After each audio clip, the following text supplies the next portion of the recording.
Well hi everyone, once again this is K welcome to my channel Karan Kushwaha. तो जैसा कि आप सब जानते हैं, हम लोग एच डी यादव की unit 1 that means number system संख्या पद्धति के प्रैक्टिस क्वेश्चन यानी कि अभ्यास क्वेश्चन को अभी तक करते आ रहे हैं। प्रीवियस क्लास में हमने 75 नंबर तक के क्वेश्चन को देखा था। आज हम 76 से 84 तक के क्वेश्चन को कंप्लीट करेंगे, जो कि कॉन्सेप्ट पे बेस है। ठीक है, आगे बढ़ने से पहले आप सभी को कृष्ण जन्माष्टमी की ढेर सारी शुभकामनाएं और उम्मीद करता हूँ आप सब बहुत अच्छे होंगे। So without wasting any time आइए स्टार्ट करते हैं आज के सेशन को। ठीक है, तो देखो जो आज का क्वेश्चन है वो भाज्यता पर आधारित प्रश्न का अभ्यास प्रश्न है। और भाज्यता पर आधारित प्रश्न के लिए मैंने आपको कोई कुछ टर्म्स बताया था या कुछ कॉन्सेप्ट बताया था, उससे आपको क्लियर करना बहुत ज़रूरी है।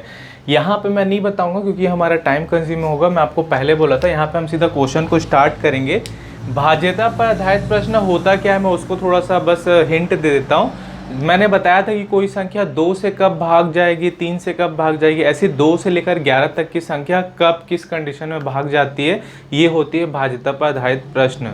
तो जब भी भाज्यता पर आधारित प्रश्न आता है तो मैक्सिमम 11 अंक से भाज्य होने वाली संख्या देता है, और 3 दे देता है, 9 दे देता है, लेकिन जनरली जो देता है वो 11 देता है। 11 मैक्सिमम देता है और सिंपल है, 2 से 11 तक कोई बहुत बड़ी बात नहीं है। अगर आपको कंडीशन चाहिए, अगर आपके पास बुक नहीं है तो मैं उसका स्क्रीनशॉट डिस्क्रिप्शन बॉक्स में दे दूंगा, आप वहाँ से देख सकते हो। ठीक है, चलो तो स्टार्ट करते हैं आज के अपने क्वेश्चन को। तो सबसे पहले हम लोग लेते हैं 76 नंबर के क्वेश्चन को और देखते हैं 76 नंबर का क्वेश्चन क्या बोल रहा है। देखो क्वेश्चन क्या बोल रहा है, दो क्रमागत विषम पूर्णांक वाले वर्गों के बीच का अंतर हमेशा किससे विभाजित होगा। देखो जब भी आपको हमेशा बोल देना, मतलब ये मान के रखना कि आपको कहीं ना कहीं एक से ज़्यादा मान निकालने हैं। और देखो क्वेश्चन को पहले समझने की कोशिश करो। कई बार क्वेश्चन ऐसे होते हैं ना कि हमारा दिमाग काम नहीं करता। जब किसी क्वेश्चन में कोई वैल्यू देता है, डाटा देता है, तो हम उसे इजीली एजम्पशन कर लेते हैं, कैलकुलेशन करने के लिए रेडी रहते हैं। लेकिन जब न्यूमेरिकल वैल्यू नहीं देता या डाटा नहीं होता तो हम लोग को बहुत दिक्कत जाता है। बट कुछ खास नहीं है। देखो क्या बोल रहा है, दो क्रमागत विषम पूर्णांक वाले वर्गों के बीच का मान। तो देखो सबसे पहले आपको विषम क्रमागत विषम संख्या लेना है। तो आपको पता है क्रमागत विषम संख्या क्या होगी, 1 3 5 7 9 11 13, ये क्रमागत विषम संख्या होगी। देखो क्रमागत विषम संख्या वो भी हो सकती है x, x+2, x+4, x+6, ये भी हो सकता है ना, इसमें कुछ बात नहीं है। लेकिन यहाँ पे हमें दो क्रमांक विषम पूर्णांक वाले वर्गों के बीच का अंतर हमेशा किसके बराबर होता है। अंतर पूछा मतलब आपको संख्या लेना है, तो इतना तो कॉमन सेंस है। अब क्या बोल रहा है, देखो इस लाइन को ध्यान दो, दो क्रमागत विषम पूर्णांक वाले वर्गों के बीच का अंतर, क्या वर्गों के बीच का अंतर बोला है। तो अब इन्हीं दो के वर्गों के बीच का अंतर, अंतर मतलब माइनस, और माइनस हम बड़ी संख्या में छोटी को करते हैं, है ना। तो आप क्या करो, पहले की दो संख्या ले लो और इनके वर्गों के बीच का अंतर निकाल दो, जैसा क्वेश्चन बोला है। समझ आया, ठीक है। देखो 3 3 9, 9 में एक जाएगा 8, ठीक है। फिर देखो और क्वेश्चन क्या बोल, अगर ये बोलता कि वर्गों के बीच का अंतर क्या है तो 8 आता ऑप्शन। लेकिन अभी क्या बोला है, वर्गों के बीच का अंतर हमेशा किससे विभाजित होगा, मतलब बार बार हमेशा के लिए वो किससे भाग जाएगा पूरा पूरा। तो आप क्या करो और लेके देख लो। तो हम क्या करते हैं, 5 और 3 को लेते हैं। तो 5 का स्क्वायर करो और 3 का स्क्वायर करो। तो देखो 5 पंजे 25 और 3 3 9, 25 में 9 जाएगा 16।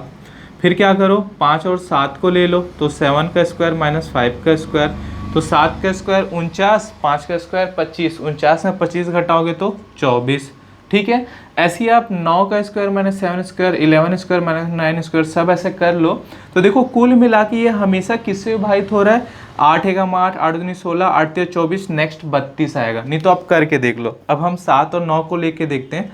तो 9 ने 81 माइनस 7 का स्क्वायर, तो 81 में 49 घटाओगे तो 32 आएगा। तो कहीं ना कहीं ये 8 से ही हमेशा हर बार ये 8 से ही विभाजित हो रहा है। समझ आ रहा है आपको मेरी बात, ये संख्या हर बार 8 से ही विभाजित हो रहा है। तो हमारा आंसर क्या आएगा, 8। तो देखा आपने कितना सिंपल और इजी सॉल्यूशन था। लेकिन क्योंकि यहाँ पे कोई न्यूमेरिकल वैल्यू नहीं दिया है तो हम थोड़ा सा कंफ्यूज हो रहे थे कि इसको कैसे करेंगे, ठीक है। तो कुछ खास नहीं है, सिंपल नॉर्मल सी बात है। चलो चलते हैं नेक्स्ट क्वेश्चन में और देखते हैं कि नेक्स्ट क्वेश्चन क्या बोल रहा है, ठीक है। चलते हैं 77 नंबर क्वेश्चन की तरफ। तो देखो 77 नंबर का क्वेश्चन क्या बोल रहा है, 3957 में 5349 को जोड़ा जाता है। जोड़ दो भाई, 3957 में 5349 को जोड़ दो। तो देखो क्या हो जाएगा, ये 9 7 16 का 6 हासिला 1, 5 6 4 10 का 0 हासिला 1, 9 3 12 1 14 का 4 हासिला 1, 5 3 8 और 1 9, ये आ गया। ठीक है, अब क्या बोल रहा है, प्राप्त राशि में, यानी कि 9406 जो हमें वैल्यू मिला है, प्राप्त राशि में 7062 को घटाया जाता है। तो इसमें घटा दो 7062 को, तो 6 में 2 जाएगा 4, 10 में 6 जाएगा 4, 3 में 0 आया 3, 9 में 7 जाएगा 2, यानी 2344 आया। ठीक है, अब क्या बोल रहा है, परिणामी संख्या किससे विभाज्य नहीं होगी। मतलब आपको इस क्वेश्चन में 4 ऑप्शन दिया होगा, मैं 1 मिनट देख लेता हूँ। 77 नंबर में क्वेश्चन में आपको 4 ऑप्शन दिया है, 4 3 7 11, 4 3 7 11, ये 4 ऑप्शन दिया है। और क्वेश्चन क्या बोल रहा है, देखो कि परिणामी संख्या किससे विभाज्य नहीं होगी, यानी कि जो हमें ये वैल्यू मिला है ये इन 4 में से किससे विभाज्य नहीं होगी। तो देखो आप एक एक को रख के देख लो। 4 से भाग जाने का नियम क्या है कि उसके दहाई और इकाई अंक से मिलकर बनी संख्या 4 से विभाजित हो। तो देखो दहाई और इकाई अंक से मिलकर बनी संख्या 4 से विभाजित हो रही है और हमें नहीं जाने वाले लिखना है, तो ये तो हो रही है, तो ये नहीं होगी। 3 से भाग जाने का नियम क्या है कि उसके सभी अंकों का जोड़ 3 से भाग हो। तो देखो 3 2 5 4 9 और 9 4 13, तो एक मिनट, 3 2 5 5 4 9 और 9 4 13, तो देखो 3 से भाग नहीं जा रहा है। ठीक है, क्योंकि 13 3 से कटेगा नहीं कटेगा, यहाँ पे हमने कुछ मिस्टेक तो नहीं किया है। 9 10 16 का 6 हासिला 1, 5 4 9 1 10 का 0 हासिला 1, 9 10 12, 9 10 11 12 और एक 13 का 3 हासिला 1, 5 3 8 और ये 9306 होगा ना, यहाँ पे हमने एक मिस्टेक किया है, सॉरी। अब इसमें घटा दो, तो 6 में 2 जाएगा 4, 10 में 6 जाएगा 4 और 2 में 0 जाए 2 और ये 2244 आएगा। ठीक है, तो जो भी ये 4 से तो ये जा रहा है। 3 से भाग जाने का नियम क्या है कि इसके सभी अंकों का जोड़ 3 से भाग जाए। तो देखो 4 4 8 2 10 12, 12 भी 3 से जाएगा। 11 का क्या होता है, देखो 7 का क्या होता है कि इकाई के अंक का दोगुना इकाई के अंक को छोड़कर घटाने से भाग जाए। और एक काम करते हैं, पहले 11 से देख लेते हैं। तो 11 क्या होता है कि उसके सम तथा विषम संख्या के अंकों के योग का अंतर या तो 0 हो या तो 11 कोई गुणज हो। तो देखो आप ऐसे लोगे तो 4 होगा और ये भी 4 दूनी 8 होगा और ये भी 8 8 माइनस 0, यानी 11 से भी भाग जा रहा है। तो एक लास्ट क्या बच गया 7, जिससे भाग नहीं जाएगा, तो आंसर क्या आ गया 7। तो कई बार ऐसा होता है कि आपको ऑप्शन को देख के पहचानना पड़ता है कि आपका आंसर क्या आएगा। ठीक है, चलो 77 हो गया। ठीक है, चलो अब आगे बढ़ते हैं और देखते हैं 78 नंबर का क्वेश्चन क्या बोल रहे हैं। तो 78 नंबर का क्वेश्चन क्या है, यदि m तथा n एक धनात्मक पूर्णांक हो और m माइनस n एक सम संख्या हो तो m square minus n square हमेशा किसके द्वारा विभाज्य होगा। देखो ये भी क्वेश्चन आपको जनरली एग्जाम में दे देगा तो आप एक बार कंफ्यूज हो जाओगे, क्योंकि इसमें कोई डाटा या कोई वैल्यू नहीं दी है, तो इसको कैसे बनाएंगे। लेकिन अगर आप इस पर थोड़ा सा कॉन्सेंट्रेट करोगे तो ये और ज़्यादा सिंपल है और ज़्यादा ईजी है। जो हमारा 78 नंबर क्वेश्चन है वो सेम 76 नंबर क्वेश्चन की तरह कैसे, देखो सबसे पहले क्या बोल रहा है, यदि m तथा n एक धनात्मक पूर्णांक है, धनात्मक पूर्णांक है मतलब माइनस में नहीं होगा प्लस में होगा, यहाँ तक ठीक है। अब क्या बोल रहा है, m माइनस n एक सम संख्या हो। जब भी हम m माइनस n करेंगे तो एक सम संख्या आनी चाहिए। तो देखो हमारे पास दो ही संख्या होती है, एक तो होती है सम संख्या दैट मीन्स 2 4 6 8 10 12, और दूसरी होती है विषम संख्या यानी कि 1 3 5 7 9 11। यही दो संख्या होती है और किसी टाइप की संख्या नहीं होती है। ऋणात्मक नहीं हो सकती, मतलब निगेटिव नहीं हो सकती, क्वेश्चन में पहले बोल दिया धनात्मक पूर्णांक है ना। अब क्वेश्चन के कंडीशन के अकॉर्डिंग चलते हैं। देखो क्या बोल रहा है, m माइनस n एक सम संख्या हो। तो देखो अगर सम संख्या को आप घटाओगे, ठीक है, तो देखो यहाँ पे क्या होगा 2 आएगा, ठीक है, और यहाँ पे क्या होगा देखो, लेकिन यहाँ पे जब हम बड़ी संख्या में छोटी संख्या को घटाते हैं तो 4 माइनस 2 चलो ठीक है 2 आएगा, और यहाँ पे 3 माइनस 1 करोगे तो भी 2 आएगा, यहाँ पे 6 माइनस 4 करोगे तो भी 2 आएगा, यहाँ पे 5 माइनस 3 करोगे तो भी 2 आएगा। यानी कि दोनों ही कंडीशन में अगर हम संख्या को घटा रहे हैं तो 2 आ रहा है, सम संख्या में भी विषम संख्या में भी। अब देखो क्वेश्चन क्या बोल रहा है, तो M square minus N square हमेशा किसके द्वारा विभाज्य होगा, ठीक है। जो एम स्क्वायर और एन स्क्वायर है हमेशा किसके द्वारा विभाज्य होगा। तो चलो दोनों में करके देखते हैं ताकि आपको कंफ्यूजन ना रहे। देखो अगर मैं डायरेक्ट विषम को लूंगा तो आप बोलोगे सम को क्यों नहीं लिया, और अगर मैं सीधा सम को लूंगा तो आप बोलोगे विषम को क्यों नहीं लिया। तो दोनों में अप्लाई करके देखते हैं ताकि आपका डाउट क्लियर हो जाए। तो क्वेश्चन क्या बोल रहा है, M square minus N square हमेशा किसके द्वारा विभाज्य होगा, सेम पहले क्वेश्चन की तरह। तो आप क्या करो, 4 स्क्वायर माइनस 2 स्क्वायर कर दो। तो देखो सी हो जाएगा 16 माइनस 4 यानी कि कितना आएगा 12, ठीक है। और यहाँ करोगे तो 3 स्क्वायर माइनस 1 स्क्वायर यानी कि हो जाएगा 9 माइनस 1 यानी कि 8, ठीक है। यहाँ पे दूसरा लोगे तो क्या हो जाएगा, देखो 6 स्क्वायर माइनस 4 स्क्वायर यानी कि 36 माइनस 16 यानी कि ये आ जाएगा 20। और यहाँ पे लोगे तो 5 स्क्वायर माइनस 3 स्क्वायर तो ये हो जाएगा 25 माइनस 9 यानी कि 16। एक और ले लेते हैं, यहाँ ले लो 8 स्क्वायर माइनस 6 स्क्वायर तो ये हो जाएगा 64 माइनस 36। देखो 60 में 30 जाएगा 30, फिर 4 28 तो ये आ जाएगा 28, ठीक है। और यहाँ क्या हो जाएगा, देखो 7 स्क्वायर माइनस 5 स्क्वायर करो तो ये हो जाएगा 49 माइनस 25 यानी कि आ गया 24। अब देखो, अब क्वेश्चन क्या बोल रहा था, M square minus N square हमेशा किससे विभाज्य होगा, मतलब वो हमेशा किस संख्या से पूरा पूरा कट जाएगा। तो देखो जब हमने विषम संख्या लिया तो 8 16 24 आ रहा है यानी कि ये 8 से पूरा पूरा कट जाएगा, ठीक है। लेकिन यहाँ पे आ रहा है 12 20 28, ये 12 से 20 कटेगा, 28 कटेगा नहीं कटेगा। इसीलिए इस कंडीशन पे आपको डायरेक्ट विषम संख्या को एज्यूम करना है और इसको सॉल्व करके आंसर लाना है। अगर मैं आपको शुरू में सिर्फ विषम संख्या बताता तो आपके माइंड में क्वेश्चन आता कि हम सम संख्या को क्यों नहीं लिए। तो आपको अभी समझ आ गया होगा कि हमने सम संख्या क्यों नहीं लिया, विषम संख्या को क्यों लिया। तो उम्मीद करता हूँ कि क्वेश्चन आपको समझ आ गया होगा, कुछ खास नहीं है, सिंपल सा है। चलो 78 हो गया। अब देखते हैं 78 के बाद 79 को। बस अब क्वेश्चन एकदम दाल भात चावल है, अब एकदम फटाफट बनाएंगे। चलो 79 को देखो, देखो 79 क्या बोल रहा है, यदि 7 3 8 a 6 से 11 से भाज्य हो तो a का मान। तो सबसे पहले तो जो दिया उसको लिख लो, 7 3 8 a 6 a। अब देखो आपको पता होना चाहिए कि कोई संख्या 11 से तब पूरी पूरी भाग जाएगी, भाजित हो जाएगी, विभाजित हो जाएगी, डिविजिबल हो जाएगी या कट जाएगी जब उसके सम तथा विषम संख्या के अंकों के योग का अंतर या तो 0 हो या तो 11 कोई गुणज हो। ये मैंने आपको पहले बता दिया। तो देखो सम और विषम संख्या का योग कैसे करोगे, सबसे पहले यहीं पे पेयर बना लो ताकि आपको कंफ्यूजन ना हो। एक को छोड़ के दूसरा, फिर एक को छोड़ के तीसरा, और कुछ है नहीं। फिर ऊपर से ले लो पहला, फिर ये दूसरा, ये बचा, ठीक है। अब देखो नीचे वाले को जोड़ दो तो 7 + 8 15, 15 + 6 21 माइनस, अब देखो यहाँ पे क्या हो जाएगा 3 + a यानी कि हो जाएगा 3 + 2a। तो देखो इसको एकदम आप 2 सेकंड में इजीली सॉल्व कर सकते हो। पहला अगर आपको कॉन्सेप्ट माइंड में क्लियर है तो अच्छी बात है, नहीं तो इसके 4 ऑप्शन दिए हैं।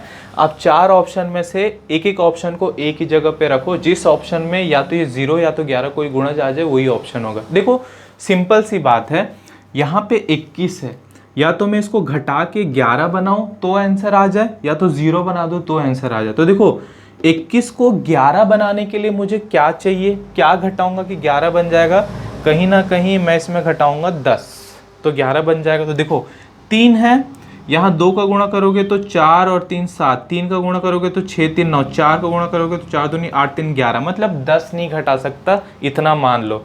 तो कहीं ना कहीं आपको इसको 21 ही करना है। यहाँ से मैंने जोड़ के देख लिया तो 21 कैसे होगा, देखो 3 तो यहाँ पहले से है, यानी कि आपको कितना चाहिए 18 चाहिए। तो यहाँ एक ही जगह क्या रखोगे कि 18 आ जाएगा 9। तो देखो 9 दूनी 18 3 21, 21 में 1 घटाओगे तो 0 आ जाएगा जो कि 11 गुणा जाए। तो एक ही जगह आप क्या रखोगे 9। ये सिंपल सा कैलकुलेशन है, इसमें कुछ रॉकेट साइंस नहीं। चलो देखते हैं अब 80 नंबर क्वेश्चन को कि 80 नंबर का क्वेश्चन क्या बोल रहा है। देखो क्या बोल रहा है, 156*942, 156*942, और फिर क्या बोल रहा है, मैं लुप्त अंक ज्ञात कीजिए ताकि यह संख्या 11 से विभाज्य हो जाए। मैंने शुरू में ही बताया था कि क्वेश्चन में मैक्सिमम समय, क्यों गिर रहा है भाई, मैंने शुरू में ही बताया था कि क्वेश्चन में मैक्सिमम समय आपको 11 से विभाजित होने वाली संख्या देता है या तो फिर 3 से देता है। चलो तो इसको भी 11 से विभाजित होना है, तो 11 से विभाजित होने के लिए क्या करेंगे, सम तथा विषम संख्या के अंकों के योग का अंतर निकालेंगे। तो पेयर बना लेते हैं, एक को छोड़ के ये, फिर ये, फिर ये, ऊपर से बनाओगे तो ये बनेगा और ये बनेगा। ठीक है, तो देखो नीचे वाले को जोड़ लो, 6 और 1 7, 7 और 9 16, 16 2 18 माइनस ऊपर वाले को जोड़ लो 5 प्लस स्टार और फिर क्या है स्टार प्लस 4, तो देखो 5 4 9 प्लस स्टार हो जाएगा, ये 9 प्लस स्टार जोड़ना है ना, मैं डायरेक्ट लिख रहा हूँ क्योंकि ये चीज़ मैंने आपको पहले बता चुका है। अब देखो यहाँ पे 18 है, अगर आप 18 में 7 घटाओगे तो 11 आ जाएगा, लेकिन यहाँ ऑलरेडी 9 है, मतलब आप 11 नहीं बना सकते, आपको 0 बनाना पड़ेगा। कॉमन सेंस अपना लगाना पड़ेगा आपको यहाँ पे, या फिर 4 ऑप्शन है उसको देख के आप एक एक को रखो और खटाखट आंसर लाओ। तो कहीं ना कहीं आपको इसको 18 बनाना पड़ेगा। 18 कब बनेगा, जब स्टार की जगह क्या रखोगे, स्टार की जगह 9 रख दो तो 18 बन जाएगा। तो ये आपका हो गया आंसर। ठीक, चलो अब ये एकदम सिंपल इजी तरीका बता रहा हूँ मैं, 10 तो आपको सॉल्व करने की जरूरत नहीं है, 5 सेकंड में अपने माइंड में सॉल्यूशन करो आंसर। चलो 80 के बाद अब आ जाते हैं 81 क्वेश्चन पे कि 81 क्या बोल रहा है, वह वृत्तम अंक, देखो वृत्तम अंक मतलब बड़े से बड़ा अंक, वह वृत्तम अंक x जिसके लिए संख्या 5 × 793 × x × 4 3 ब्रैकेट में 3 से विभाज्य। देखो ये क्वेश्चन जैसा दिया है मैंने उसी टाइप से स्पेस में लिखा है, क्योंकि कई बार हम क्या करते हैं ये x में कंफ्यूज हो जाते हैं। तो देखो 3 से विभाज्य है, तो मैंने आपको भाज्यता का जब कॉन्सेप्ट पढ़ाया था तब मैं बताया था कि कोई संख्या 3 से कब विभाज्य होती है, जब उस संख्या के सभी अंकों का योग 3 से भाज्य हो।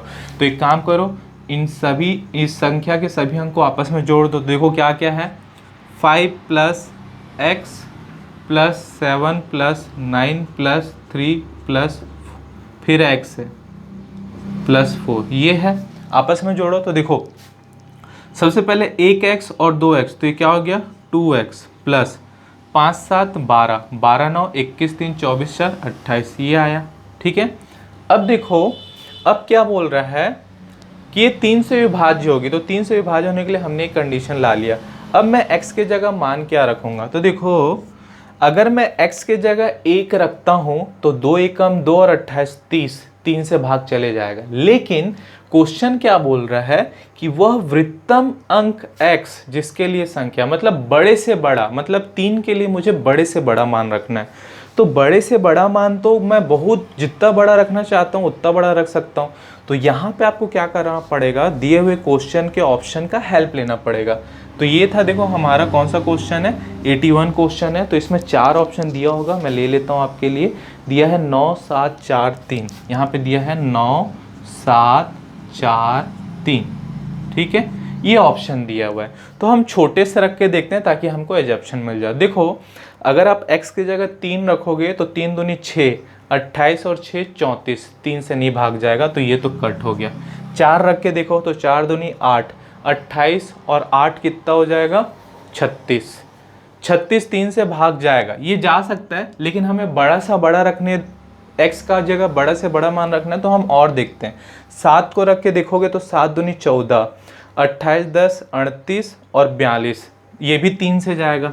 ठीक है, 9 को रख के देखते हैं तो देखो 9 दूनी 18, तो 28 10 38 और 46, तो 46 3 से नहीं जाएगा। ठीक है, तो नहीं जा रहा, 4 से जा रहा है और 7 से जा रहा है, तो बड़ा कौन सा है 7, तो 7 आपका क्या होगा आंसर। ठीक है, मैं आपको एकदम जेन्युइन तरीका बता रहा हूँ, आपके मन में 1% का भी डाउट नहीं रहने दूंगा, ये मेरा वादा है। बस आप मेरा साथ दो और पढ़ाई रेगुलर करो। ठीक है, चलो अब आ जाते हैं 82 नंबर के क्वेश्चन में कि 82 नंबर का क्वेश्चन क्या बोल रहा है। देखो 82 क्या बोल रहा है, यदि स्टार 381 संख्या 11 से विभाज्य है तो स्टार के स्थान पर अंक है। सिंपल सा देखो दिया है स्टार 381, 11 से विभाज्य होने के लिए सम तथा विषम संख्या के अंकों का योग का अंतर 0 या 11 कोई गुणज। तो देखो ये ले लिया और मैंने ये ले लिया, तो देखो ये हो जाएगा 8 प्लस स्टार और माइनस 3 और 1 4। तो देखो 11 तो इसको बना नहीं सकता क्योंकि संख्या ही 8 है, कहीं ना कहीं 0 करना है ना। तो देखो 1 मिनट, स्टार प्लस 8 और 3 और 1 4, हाँ तो इसको आप 0 नहीं कर सकते। क्यों, क्योंकि बराबर के उस पर 4 है। आपको यहाँ ऐसी संख्या लेना है कि जो संख्या है उसमें 4 घटे तो 11 आ जाए, क्योंकि 0 में नहीं कर सकता। तो देखो यहाँ 4 है, तो किस संख्या में 4 घटाऊंगा कि 11 आ जाए, 15 में 4 घटाओगे तो 11 आ जाएगा। 8 यहाँ पहले से है तो स्टार की जगह आप क्या रखोगे 7, तब ये होगा 15, 15 में 4 घटाओगे तो 11 आएगा, जो कि दिए हुए क्वेश्चन को सेटिस्फाई करेगा। सिंपल से है, कुछ खास नहीं है। चलो देख लेते हैं यहीं पे 83 नंबर के क्वेश्चन को कि 83 क्या बोल रहा है। देखो 83 क्या बोल रहा है, यदि स्टार एक ऐसा अंक है जिसके कारण 5, 8, 2, 4 स्टार को 11 से, देखो ये भी 11 से, तो चुपचाप 5824 स्टार है ना, 5824 स्टार, ठीक है। पेयर बना लो, ये पहला पेयर, दूसरा पेयर, ये ऊपर से एक पेयर बना, ठीक है।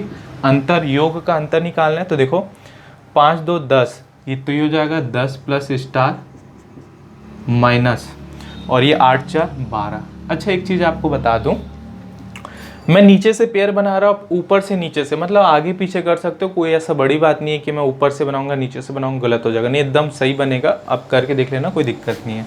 तो देखो जाहिर सी बात है, यहाँ 12 है, या तो मैं इसको 11 बनाऊँ या तो 0 बनाऊँ। तो देखो अगर मैं यहाँ क्या जोड़ूँ कि ये 0 बन जाए, 2 जोड़ूंगा, 2 जोड़ दो तो ये 0 बन जाएगा, सिंपल सा आंसर, ठीक। ये तो एकदम दाल भात चावल था। चलो लास्ट में देख लेते हैं 84 नंबर क्वेश्चन को कि 84 क्या बोलना चाह रहा है। देखो 84 क्या बोल रहा है, यदि 5, 4, 3, 2 स्टार 7, सबसे पहले लिख लेते हैं 5, 4, 3, 2 स्टार 7 9 से विभाज्य है, तो स्टार के स्थान पर जो अंक होगा वो क्या होगा।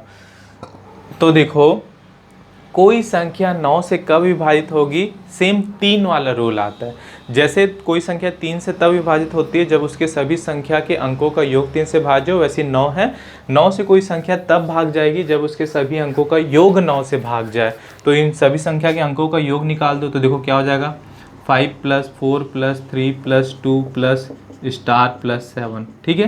तो देखो यहाँ पे क्या होगा, 5, 4, 9, 9, 3, 12, 2, 14, 14, 7, 21, तो 21 प्लस स्टार। तो देखो आपको पता है 9 तिया कितना होता है, 27, यहाँ क्या है 21, 27 के लिए कितना काम है 6, तो स्टार की जगह क्या आएगा 6, आंसर, ठीक है।